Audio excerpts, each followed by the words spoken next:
We certainly saw that YouTube and video have had a big impact because the candidates could have this direct voice to the public. They could set the agenda themselves. They could put up a 30-minute video and enough people would watch it that it would have an impact. So that's important. Certainly the organization that Obama has done and Facebook and his own site has been very important. Certainly the money is very important. You know, I wonder whether there's something bigger going on. We'll have to wait, you know, some decade or two to find out. Where I think, I tend to be a triumphalist about this, but I think we maybe were seeing the beginning of a feeling of empowerment from the people. The BBC called me 2 weeks ago, and they were looking at the protest over the bailout bill. And they thought it'd be one blog or two blogs were doing this. They really couldn't find that string. What they found was that a whole bunch of people organized very quickly and called their congressman. And there's an ability to do that now. There's a feeling that we can do that now. We can organize ourselves. It's Clay Shirky's book, Here Comes Everybody. You can organize without organizations. And I think that's the bigger story of what's happening here, but it's too soon to know for sure. You know, Jeff, despite all the excitement about online video, it seems that the, I don't know, I'm not sure, do you think any of the mainstream media, this is sort of a loaded question, have sort of figured out how to do video effectively, or have any, or what's your take? I mean, there's a lot of video coming up and clips, and you know the way that Huffington Post grabs stuff and spreads around YouTube. But in terms of the what I would say conventional media, is there much going on in terms of effective web video? I think they're still trying to make a big mistake, and that's imitate old-time TV.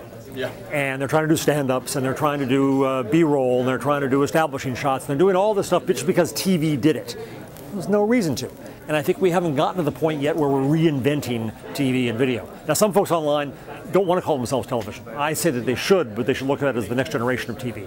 And you know, Michael Rosenblum does a great job of teaching video journalists, one-man bands with a small camera, do what you do. And they can tell great stories without the cliches of TV.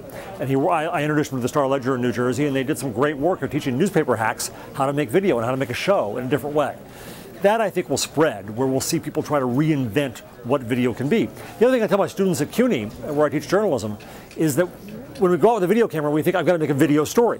Not necessarily. Maybe you're taking a picture that moves and talks, and maybe it's 10 seconds in the middle of text to illustrate something really well. Our use of video is too hemmed in by the conventions and traditions and orthodoxy of TV. And I think when we start breaking that up, which happens in YouTube because people start doing video in new ways, because they're not from big media. And they see this new tool, and they get a flip camera, or they get a simple tool that allows them to edit online, and they can do video in wholly new ways. That will lead the way, and I think in 4 years from now we'll see utterly different video online. And last question about the whole live business. There's been a lot of talk. You've streamed live with your Nokia. Is it a gimmick or is it for real? So far it's a gimmick, but so were blogs at the beginning. They were just a gimmick. So were all these tools just a gimmick. And I think right now what's really happening is that we're recognizing how to play with the tool. And when the next big, huge news story happens and witnesses are there able to share what they witness at the moment, that's when it starts to change news.